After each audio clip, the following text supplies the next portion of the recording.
और यहां पर हो, तो ये मेरी प्रार्थना है। मैं बाहर तो मेरा कोई अधिकार नहीं जो इस कलीसिया से बाहर हैं, मगर जिन्होंने इस कलीसिया को सबमिट किया है उनके ऊपर मैं ये प्रार्थना करता हूं, ये घोषणा करता हूं कि आप अपनी दौड़ को पूरा करे बिना नहीं जाने वाले यीशु मसीह के नाम में। अगर वचन आपके हृदय में छुपा हुआ है और ऐसी न्यूज़ आती है, ऐसी परिस्थिति आती है, क्योंकि दाऊद परमेश्वर के वचन का प्रेमी था, he used to delight himself in the word of God, वो परमेश्वर के वचन में से प्रीति रखता था। इसीलिए कहता है कि अगर मृत्यु की वादी में से होकर भी चलूंगा तो भी ना डरूंगा, क्योंकि मैं जानता हूं तो मेरे साथ है। Even though I walk through the valley of the shadow of death, I will not fear.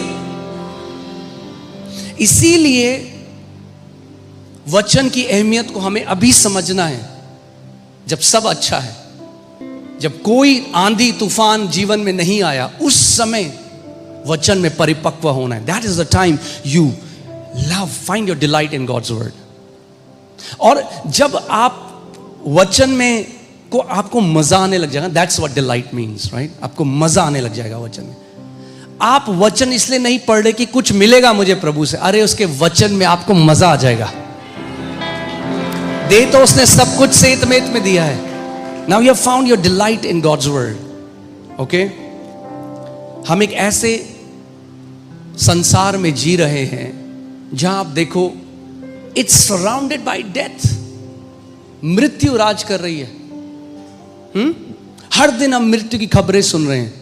दुर्घटनाएं, लड़ाइयां, बीमारियां, महामारियां, मर्डर्स, सब कुछ आकस्मिक मृत्यु। Weird. If you open the news, it's death, death, death, मृत्यु, मृत्यु, मृत्यु। अगर आप वचन खोलो, जीवन, जीवन, जीवन, जीवन। I have come so that you might have life and you might have it in abundance. मैं इसलिए आया कि तुम जीवन पाओ और बहुत आयत का जीवन पाओ। So whatever has your awareness has your heart. जहां कहीं आपकी चेतना है वहीं आपका हृदय भी लगा हुआ है। अगर न्यूज में है तो 24 घंटे मृत्यु, मृत्यु, महंगाई, पेट्रोल खत्म हो जाएगा, ये नहीं होगा, वो खत्म हो जाएगा, ये हो जाएगा, वो हो जाएगा। भूलो मत कि तुम्हारा प्रभु 5 रोटी और 2 मछली से एक बड़ी भीड़ को खिला सकता है।